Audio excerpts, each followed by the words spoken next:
God have mercy upon us. Mama. Sama. Na shida ya hela.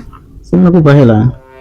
10,000 tu na shida, taka nikatoe marejesho na daiwa kwenye vikoba. Mimi sina hela kuchezea. Hela shakupa basi, sina hela za kuchezea. Yaani kitu ucheze mwenyewe alafu nisumbue mimi. Kwa ndio utaki kunipa hela? Sina hela. Nishakwambia sina hela. Sishakuachia hela. Hela nimekuachia asubuhi. Sasa hivi nataka hela nini? Sina hela. Una hela za kuchezea? Tunahangaika kwa ajili ya nini? Usiniletee tabu.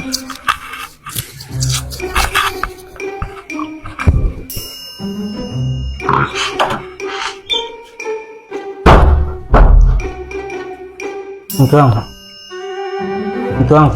Una shida gani wewe? Usinisumbue. Unataka nini? Wewe unafanya hivyo mke wangu. Nimefanyaje? Ndio nimekimisi kipunto. Wewe, kipunto? Nilikuomba 10,000 ukanikatalia ukasema una hela za mchezo. Naomba niache. Nifanye hivyo japo kidogo tumpate kidogo. Tena usinisumbue, ondoka zako hapa. Kidogo tu mke wangu nipate hicho kipunto. Ondoka, unapiga makelele. Mke wangu. Bora ngekupa ile hela najuta mke wangu. Kidogo tu mke wangu nipate japo kichwa tu kidogo tu. Mke wangu ngie basi hicho kipunto mke